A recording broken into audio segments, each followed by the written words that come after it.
देखिए, हम लोग राज्य के पारा मेडिकल स्टूडेंट हैं और सभी जिले में सभी मेडिकल कॉलेज में पढ़ रहे हैं, लेकिन कहीं भी राज्य में 7 निश्चय योजना के तहत कॉलेज खोला गया, लेकिन ट्यूटर डेमोन्स्ट्रेटर लेक्चरर का बहाली नहीं हुआ।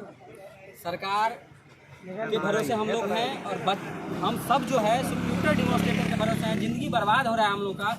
अब आप ही बताइए ना, बच्चा अगर पढ़ेगा ही नहीं, कहाँ कौन नस है, कहाँ कौन हड्डी है, तो बच्चा को इंजेक्शन भी देना रहेगा कभी तो कहाँ देगा, कहाँ प्लास्टर करना रहेगा, कहाँ करेगा, कुछ भी नहीं पता है। जो कोर्स शुरू हुआ उसका यहाँ तक कोई नियमावली नहीं है, उसका जॉब क्या होगा, उसका सिलेबस रिवाइज क्या है, कुछ भी नहीं है। ऐसी भगवान भरोसे कॉलेज खोल दिया गया है।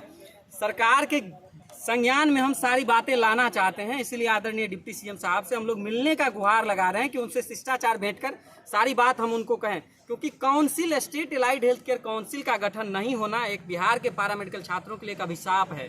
क्योंकि काउंसिल है जिसमें काउंसिल सारी चीज़ों का उसमें समन्वय है, वो कोर्स से लेकर के उसका पढ़ाई लिखाई से लेकर के सारा चीज़ उसमें है, लेकिन काउंसिल का गठन नहीं हो रहा। हम लोग बराबर मांग कर रहे हैं कि काउंसिल में सभी कोर्स के एक छात्रों को, दो छात्रों को सदस्य के रूप में उसमें शामिल किया जाए, जिससे कि पारा मेडिकल के बारे में विशिष्ट जानकारी पारा मेडिकल कर्मी ही दे सकता है। और साथ ही साथ कॉलेज में ट्यूटर डेमोन्स्ट्रेटर लेक्चरर हो। पारा मेडिकल परीक्षा समिति जो पूर्व से है उसको बरकरार रखते हुए उसमें छात्रों को सदस्य के रूप में शामिल किया जाए।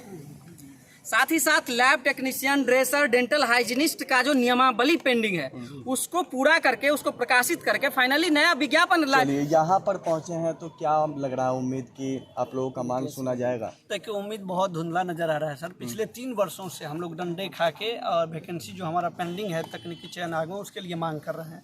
स्थिति इतनी खराब है कि जो बच्चे पढ़ रहे हैं उनको शिक्षक नहीं है और जो पास आउट हैं उनको नौकरी नहीं है। दोनों स्तर पर बेरोजगारी है और दोनों स्तर पर परेशानी है। हम आदरणीय स्वास्थ्य मंत्री से पहले भी मिले हैं, पहले भी चीजें अभी मुलाकात, अभी शिक्षा मंत्री से बात हुई, वो सिर्फ बीपीएससी वाले टीचर की बात कर रहे हैं। कितनी शर्मनाक स्थिति है कि सिर्फ आप एक टीचर की बात करते हैं, जो पैरामेडिकल शिक्षा उसको कौन देखेगा।